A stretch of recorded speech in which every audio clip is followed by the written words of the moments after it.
Sejak dahulu kala, ibadah Kristen telah menjadi inti dari kehidupan umat beriman. Dari persekutuan nyata ada di gereja, yakini teknologi membawa kita pada dimensi ibadah yang baru.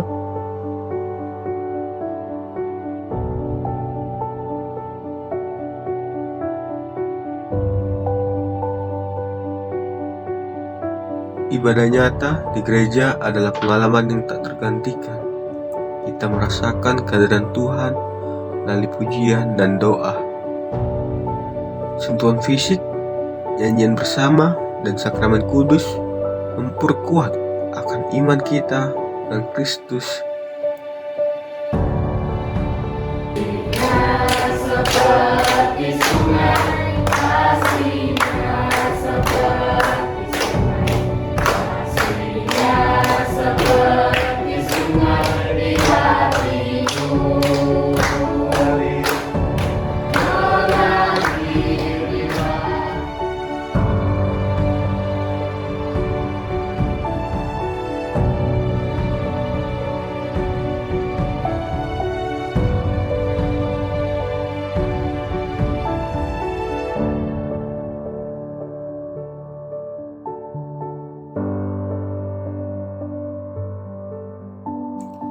Seiring perkembangan zaman, gereja mulai memanfaatkan teknologi untuk melakukan ibadah.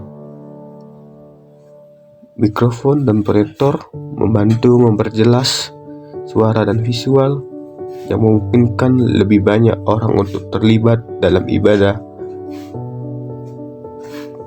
Kemudian, siaran langsung, Google Meet, ibadah gereja menjangkau mereka yang tidak dapat hadir secara fisik.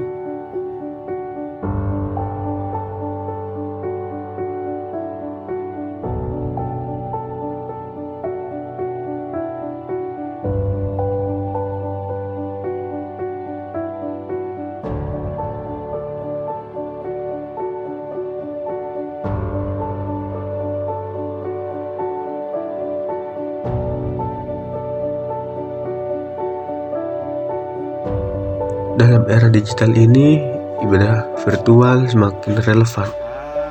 Ibadah online memungkinkan kita untuk tetap terhubung dengan Tuhan. Bahkan juga, kita dalam posisi jarak jauh, persekutuan virtual, dan dalam kelompok belajar Alkitab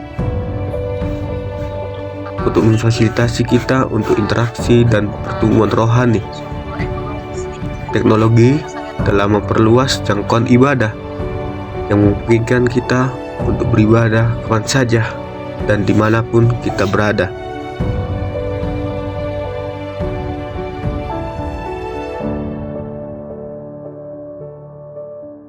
Ketika menginjakkan kaki di Jerman dan hingga tiba saat ini di Amerika, itu penyertaan Tuhan sungguh luar biasa, Pak. Jadi saya ada sampai saat ini bukan dengan instan, tetapi banyak percobaan dan juga tantangan yang saya hadapi. Dari segi materi mungkin, dan juga bagaimana beradaptasi di lingkungan yang baru, terutama negara-negara maju yang perkembangan teknologi yang begitu cepat. Tetapi syukur kepada Tuhan Sang Pemilik kehidupan, saya bisa untuk menjalankan proses dan juga aktivitas hingga saat ini. Mungkin begitu, Pak, dari saya.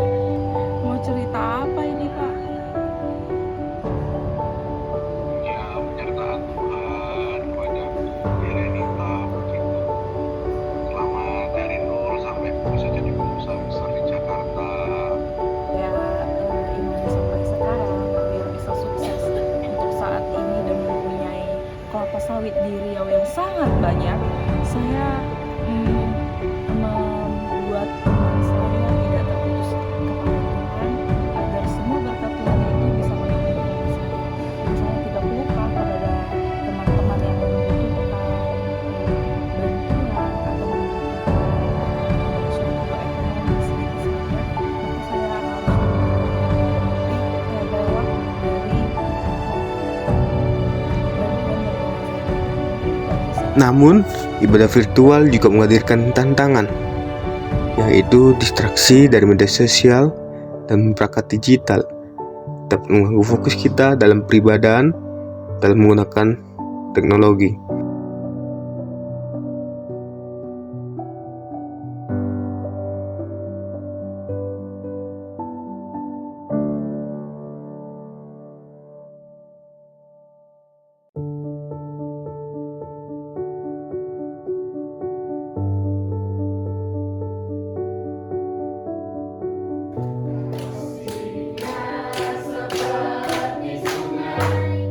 Penting juga bagi kita menggunakan teknologi, tapi kita harus menggunakannya dengan bijak dan dapat menyeimbangkan antara ibadah virtual dan ibadah nyata. Teknologi adalah alat, dan bagaimana kita menggunakan alat teknologi ini dengan baik dan sesuai dengan kebutuhan kita masing-masing.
Ibadah kita sudah selesai, mari kita pulang ke rumah kita masing-masing. Kita lakukan ibadah yang sesungguhnya di dalam kehidupan kita. Lalu mari kita berdoa. Amin. Mari kita pulang dengan berjabat tangan di mana di beda sih? Mari kita Peribadahan, baik itu dalam ibadah nyata maupun dalam ibadah virtual, pada intinya adalah ibadah adalah perjumpaan kita dengan Tuhan, dan adanya teknologi hadir sebagai sarana untuk kita setiap manusia untuk memperkaya akan pengalaman ibadah kita, bukan untuk menggantikan, akan tetapi kita juga harus mampu dan bijak dan baik untuk memperdalam iman kita dan memuliakan nama Tuhan.